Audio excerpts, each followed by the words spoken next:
Hello student, कैसे हैं आप? आई होप आप सभी अच्छे होंगे। प्यारे बच्चों, आज हम करेंगे कक्षा 7 के हिंदी के पाठ 17 को। इस पाठ का नाम है बच्चों और भी दूं। इस पाठ को आज हम अच्छे से समझेंगे, जिससे कि आगे चल के इस पाठ के प्रश्नोत्तरों को हम आसानी से कर पाए। तो बिल्कुल भी देर ना करते हुए बच्चों चलते हैं इस पाठ की ओर। ये पाठ एक बच्चों कविता है जो कि देश के लिए समर्पित है, देश के लिए लिखी गई है। ठीक है, तो देख लेते हैं इस कविता में क्या दिया है। मन समर्पित, तन समर्पित और यह जीवन समर्पित, चाहता हूँ देश की धरती तुझे कुछ और भी दूं। तो यहाँ पर जो कवि हैं वो कहते हैं, मेरा सब कुछ देश की धरती तुम्हारे लिए समर्पित है। तो यहाँ पर समर्पित का अर्थ क्या है, इसे हमें समझना जरूरी है। समर्पित का अर्थ यहाँ है बच्चों, किसी को कोई चीज आदर्श पूर्वक दे देना। ठीक है, तो यहाँ पर जो कवि है वो अपना सब कुछ देश की धरती को देना चाहता है, यानी समर्पित करना चाहता है। तन, मन और ये जीवन। तन का अर्थ होता है ये शरीर, ठीक है। मन से हम आत्मा अर्थ लगा सकते हैं। जीवन अपना, अपनी जिंदगी, जैसे कि इंग्लिश में हम लाइफ लाइफ भी बोलते हैं। ठीक, और वो इससे भी वो संतुष्ट नहीं होता है। ये सारी चीजें समर्पित करके देश का, फिर भी वो कभी संतुष्ट नहीं होता। वो, उसकी ऐसी इच्छा है कि मेरे पास और भी कुछ है, वो भी मैं तुम्हें समर्पित करना चाहता हूँ, वो भी मैं तुम्हारे लिए देना चाहता हूँ। ठीक है, तो इस तरीके से ये पंक्तियां हो जाती हैं बच्चों। मन समर्पित, तन समर्पित और यह जीवन समर्पित, चाहता हूँ देश की धरती तुझे और भी दूं। ठीक, अगली पंक्तियां हैं। माँ तुम्हारा ऋण बहुत है, मैं अकिंचन, किंतु इतना कर रहा फिर भी निवेदन। तो जो कवि है इस अपने देश को वो माँ के समान मानता है। जिस तरीके से माँ अपने बच्चे को बहुत कुछ देती है, उसी तरीके से वो, उस कवि का मानना है कि देश की धरती ने मुझे बहुत कुछ दिया, जिसका कि मुझ पे ऋण है। ऋण का मतलब होता है उधार या फिर एहसान। ठीक है, माँ तुम्हारा ऋण बहुत है, मैं अकिंचन। अकिंचन का अर्थ होता है गरीब। मैं तो गरीब हूँ, उस ऋण को चुका नहीं सकता। ये अपना सब कुछ समर्पित करके भी चुका नहीं सकता, मैं इतना गरीब हूँ, तुमने मुझे इतना कुछ दिया है। किंतु इतना कर रहा फिर भी निवेदन, लेकिन फिर भी मैं ये निवेदन कर रहा हूँ आपसे। निवेदन करने का अर्थ है मैं प्रार्थना कर रहा हूँ, आपसे एक विनती कर रहा हूँ। ठीक, थाल में लाऊं सजाकर भाल जब भी। थाल, थाल का मतलब होता है एक बड़ी सी प्लेट, और भाल का अर्थ होता है अपना शीश या मस्तक। कि थाल में जब भी सजाकर लाऊं मैं अपना भाल, जब भी मैं अपना मस्तक को थाल में सजा कर लाऊं, यानी जब वो कभी अपने देश के लिए बलिदान दे देगा अपने प्राणों का, तो उसका मस्तक कहाँ थाल में सजा होगा। ठीक है, और वो देश के लिए समर्पित कर देगा अपने मस्तक को भी। कर दया स्वीकार कर लेना वह समर्पण।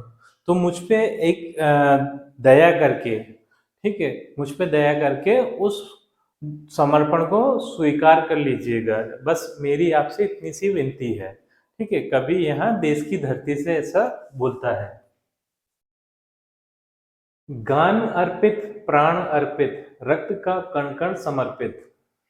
गान मतलब मेरा ये जो गाना है, मेरी जो कविता है, वो आपके लिए समर्पित है। और मेरे जो प्राण हैं वो भी आपके लिए समर्पित है। प्राण का मतलब मेरी जो जिंदगी है वो भी आपके लिए समर्पित है। रक्त का कण कण समर्पित, रक्त का अर्थ होता है यहाँ खून या लहू। ठीक है, रक्त का कण कण मतलब रक्त, मेरे खून की हर एक बूंद आपके लिए समर्पित है। चाहता हूं देश की धरती तुझे कुछ और भी दूं। मांस दो तलवार को लाओ न देरी, बांध दो कसकर कमर पर ढाल मेरी। क्योंकि कवि देश की रक्षा करना चाहता है, देश के दुश्मनों से। तो कवि बोलता है कि मांस दो तलवार को, मतलब मेरी तलवार को साफ कर दो, जिससे कि मैं अपने देश के दुश्मनों से उस तलवार से लड़ सकूं। और बांध दो कमर पर ढाल मेरी। ठीक है, वो तलवार और ढाल लेकर अपने देश की रक्षा करना चाहता है कवि यहाँ पर। ठीक है, और करो ना देर, इसके लिए आप बिल्कुल भी देर ना करो, मैं इसके लिए हमेशा तैयार हूँ, तत्पर हूँ हमेशा। भाल पर मल दो चरण की धूल थोड़ी, भाल मतलब मस्तिष्क, मेरे मस्तिष्क पे मेरी जो धरती माँ है उनके चरणों की धूल थोड़ी सी मल दो, क्योंकि वो अपनी धरती माँ के धूल को वो आशीष के रूप में देखता है, आशीर्वाद के रूप में देखता है। अगर वो मस्तिष्क में वो धूल लगा दी जाती है चरणों की, तो वो उसका ऐसा मानना है कि मुझे मेरी धरती माँ ने आशीर्वाद दे दिया। ठीक है, शीश पर आशीष की छाया घनेरी, मेरे सर पर हमेशा मेरी माँ के आशीर्वाद की छाया बनी रहे। स्वप्न अर्पित, प्रश्न अर्पित, आयु का क्षण क्षण समर्पित, जो मेरे स्वप्न हैं, ठीक है, क्योंकि हर एक युवा व्यक्ति के कुछ ना कुछ स्वप्न होते हैं कि वो अपनी जिंदगी में कुछ ना कुछ करना चाहता है। जैसे कि बहुत से लोगों का स्वप्न होता है कि वो घर मकान बड़ा बनाए, उसमें बड़ी से बड़ी गाड़ी रखे, ठीक है, और हर एक ऐशो आराम की चीजें रखे, अपनी घर गृहस्थी बनाए और आराम से रहे। तो ये स्वप्न होते हैं अधिकतर युवाओं के। लेकिन जो हमारा कवि है बच्चों, वो देशभक्ति के लिए, अपनी धरती रूपी माँ के लिए, उन सपनों को भी उनके लिए समर्पित करना चाहता है। ठीक है, स्वप्न अर्पित, प्रश्न अर्पित, मेरा हर एक प्रश्न भी अर्पित है, मेरा कोई प्रश्न है ही नहीं। ठीक है, जितने भी प्रश्न है कि मैं अपने देश की सेवा क्यों करूं, मेरी तो जिंदगी है, मेरे बच्चे हैं, इस तरीके कोई भी मेरे प्रश्न नहीं है। ठीक है, मेरे हर एक प्रश्न समर्पित है, देश सेवा के लिए अर्पित है। ठीक है, मैं कोई भी प्रश्न नहीं करना चाहता, बिना किसी प्रश्न के अपने देश की सेवा करना चाहता हूँ। स्वप्न अर्पित, प्रश्न अर्पित, आयु का क्षण क्षण समर्पित, और मेरी जो आयु है, आयु का मतलब अर्थ होता है बच्चों उम्र। ठीक है, मेरी आयु का क्षण क्षण समर्पित, मतलब एक एक क्षण, एक एक घड़ी मेरे देश की सेवा के में लगे। ऐसा नहीं कि मेरे आयु की बहुत सारा समय इधर उधर के कामों में लगे, टीवी देखते हुए, मोबाइल देखते हुए, मूवियाँ देखते हुए, गाने सुनते हुए, ठीक है, खेलते हुए, ऐसा नहीं। मेरे कोई भी मेरा जो आयु का जो क्षण है, वो भी कोई भी क्षण बर्बाद ना हो, हर एक क्षण मेरे देश की सेवा में लगे। चाहता हूं देश की धरती तुझे कुछ और भी दूं।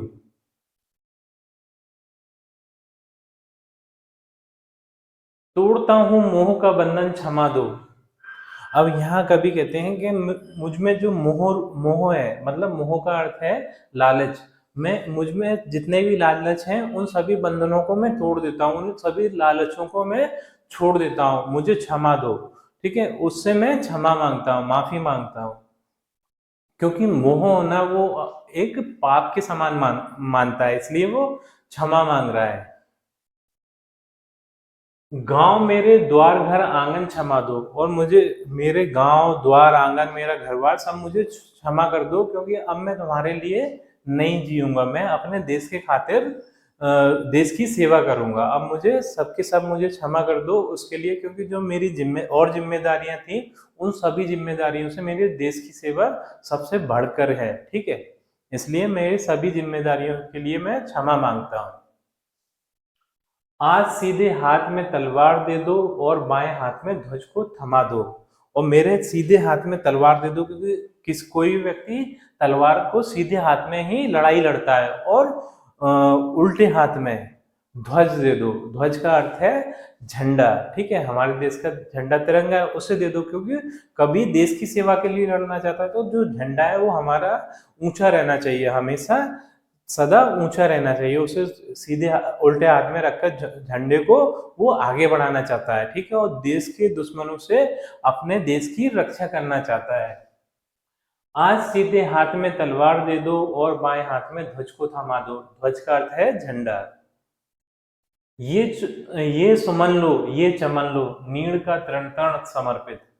सुमन का अर्थ होता है बच्चों फूल, ये फूल ले लो, ये चमन ले लो। चमन का अर्थ है बाग बगीचे, ठीक है, जिसमें फूल पेड़ पौधे लगे हों। तो ये सुमन लो, ये चमन लो, मतलब सब कुछ ले लो, मेरी जितनी भी हंसियां खुशियां सब ले लो। नीड़ का तरण समर्पित, नीड़ का अर्थ होता है बच्चों, जो चिड़िया वगैरह होती हैं वो अपने रहने के लिए घोंसला बनाती हैं, उस घोंसले को हम क्या बोलते हैं, नीड़। नीड़ का तरण समर्पित मतलब मेरे जो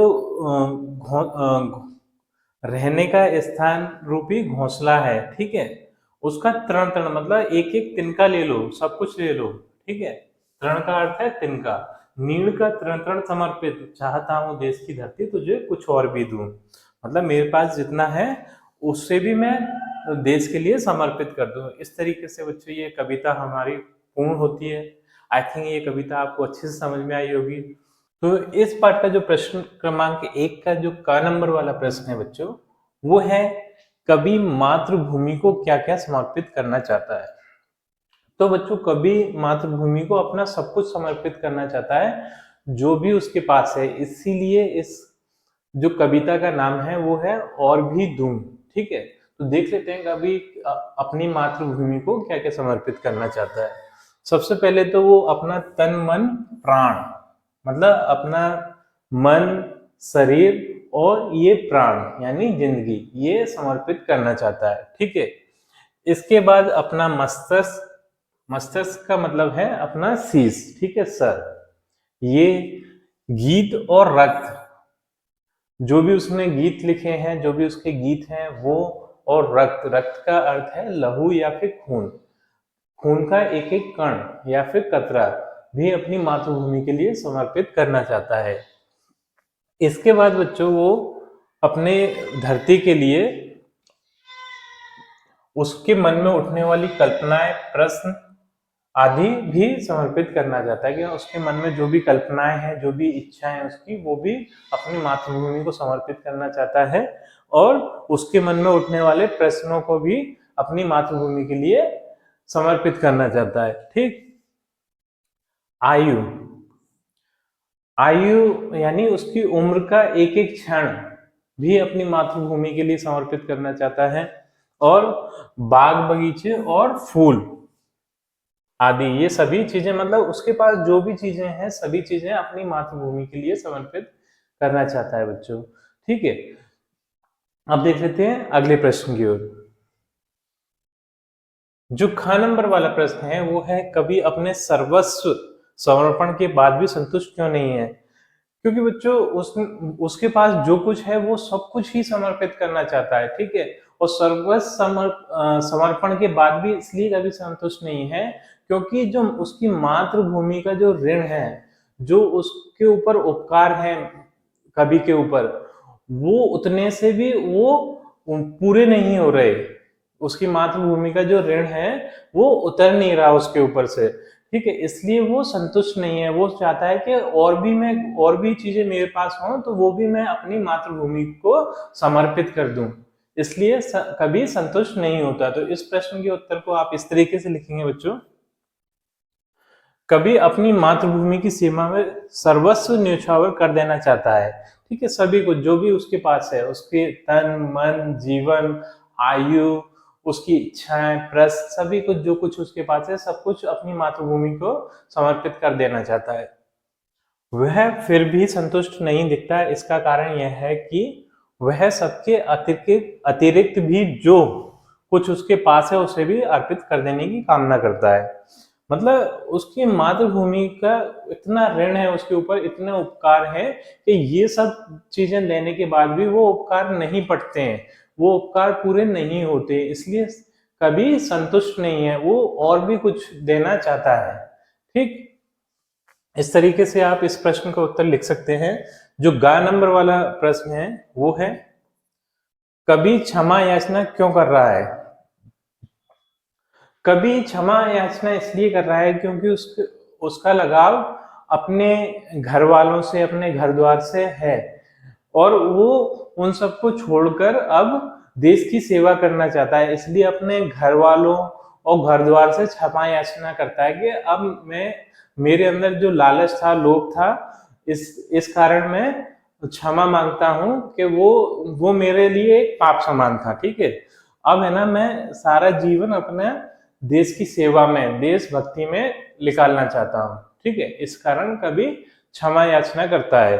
तो इस प्रश्न का उत्तर हम इस तरीके से लिखेंगे बच्चों, कभी अपने गांव, द्वार, घर, आंगन आदि सभी के प्रति अपने लगाव को छोड़कर मातृभूमि के लिए सर्वस्व प्रदान करना चाहता है, इसलिए वह इन सभी से क्षमा याचना करता है। मतलब अब मैं आपसे क्षमा मांगता हूं कि अब जो भी मेरी जिम्मेदारियां थी वो मैं अब आगे से नहीं निभा पाऊंगा, क्योंकि मैं अपना सब कुछ अब देश के लिए न्यौछावर करना चाहता हूँ, देश को समर्पित करना चाहता हूँ। तो वो जो जिम्मेदारियों से हट रहा है, इसलिए उनसे क्षमा याचना करता है, क्षमा मांगता है। ठीक। ग नंबर का प्रश्न है बच्चों, ये है कविता का मुख्य संदेश क्या है। तो कविता का मुख्य संदेश बच्चों अपनी मातृभूमि के प्रति भक्ति है। ठीक है।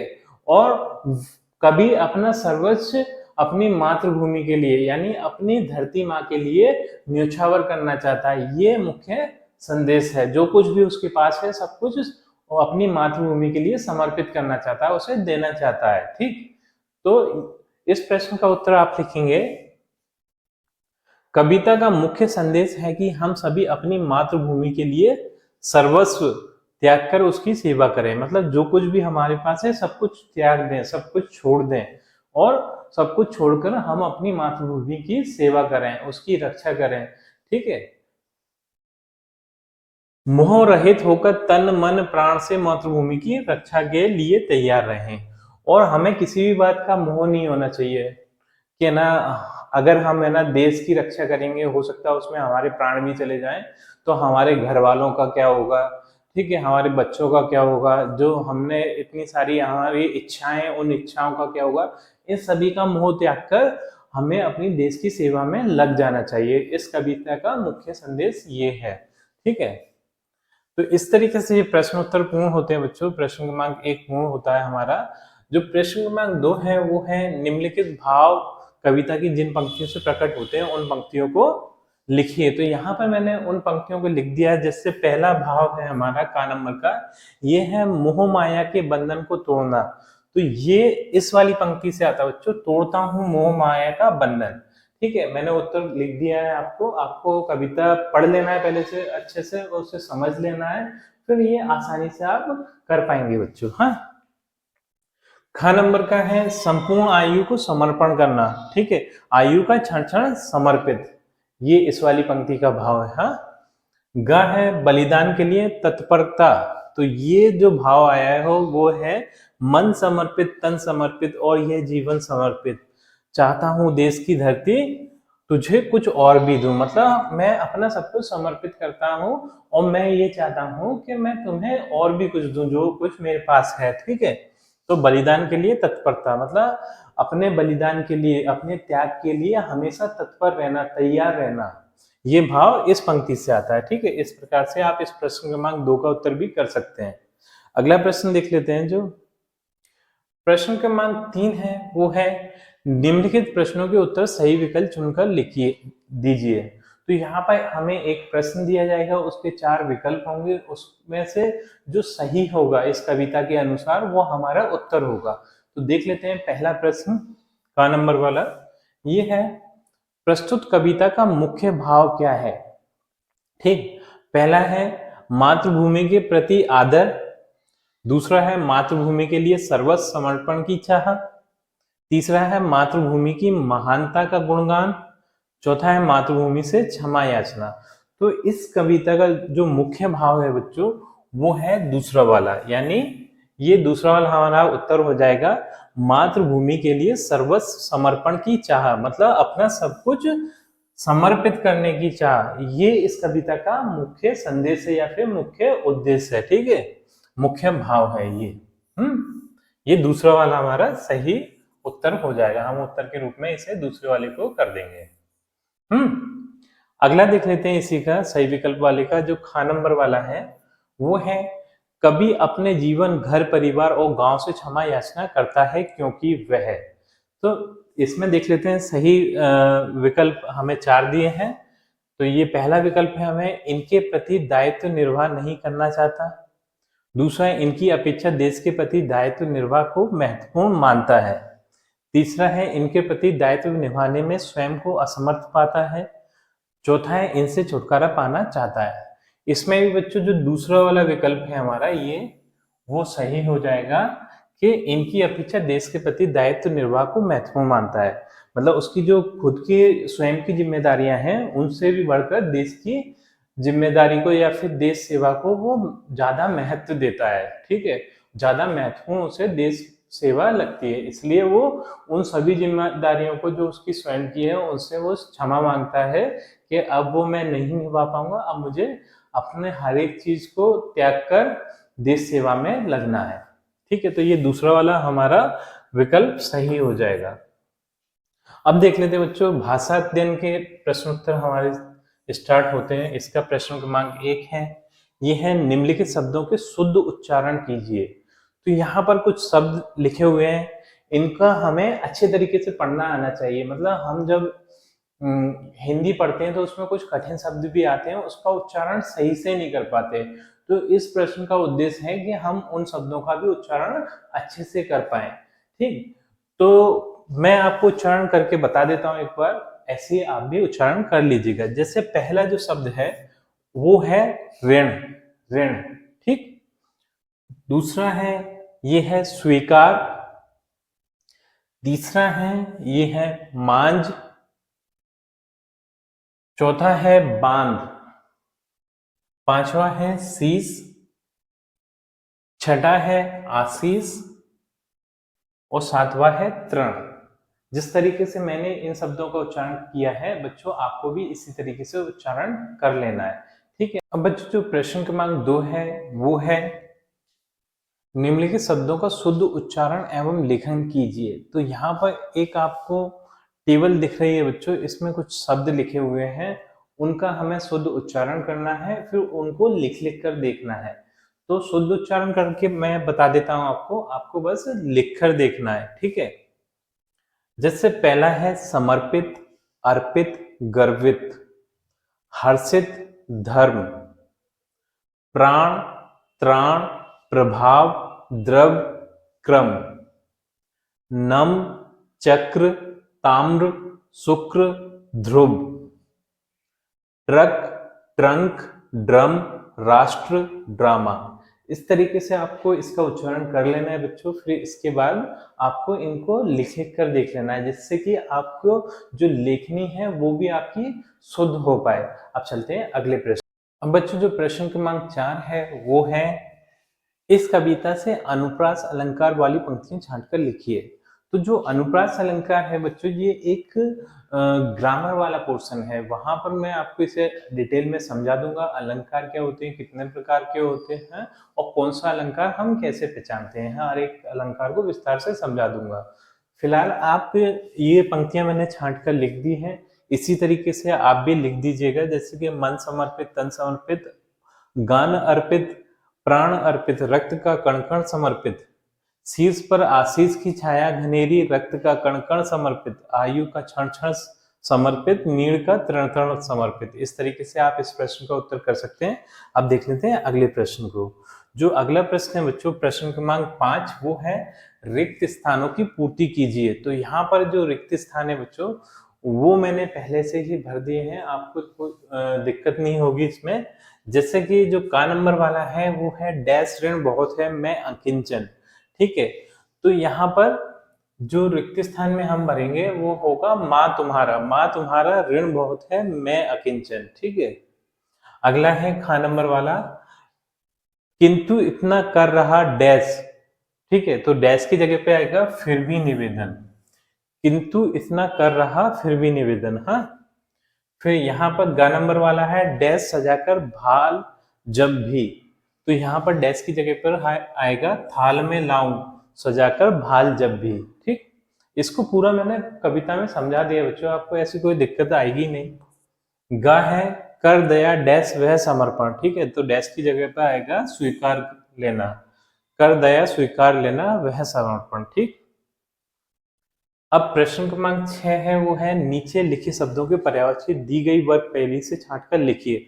तो जो वर्ग पहेली है बच्चों वो यहाँ आपको नहीं दिख रही है, वो आप अपनी बुक में से देख लेना। ठीक है, तो यहाँ पर हमें वर्ग पहेली में से शब्द छांटकर लिखना था। ठीक है, तो जैसे कि फूल है, फूल का जो पर्यायवाची हैं वो होंगे प्रसून, पुष्प, सुमन।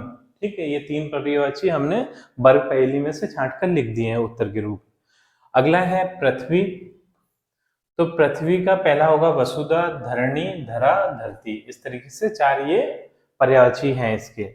अगला है माथा। माथा का पहला पर्यायवाची है मस्तक, भाल, कपाल। ठीक, इस तरीके से 3 पर्यायवाची हो जाएंगे इसके। खून है रक्त, रुधिर और लहू। और ग्रह है घर, आवास और वास। इस तरीके से ये पर्यायवाची भी आप कर सकते हैं। ठीक है, इन पर्यायवाचियों को आपको याद कर लेना बच्चों, क्योंकि ये पेपर में पर्यायवाची आते ही आते हैं, 2 नंबर में, 3 नंबर में आते हैं। तो इन पर्यायवाची को आप याद कर लीजिएगा। तो बच्चों, इसी प्रश्न के साथ हमारे यह पाठ के प्रश्न उत्तर पूर्ण होते हैं और हमारी वीडियो भी कंप्लीट होती है। आई थिंक ये वीडियो आपको अच्छी लगी होगी बच्चों। यदि आपको वीडियो अच्छी लगी तो वीडियो को लाइक और चैनल को सब्सक्राइब कर दीजिए। आपसे मिलते हैं अपनी अगली वीडियो में।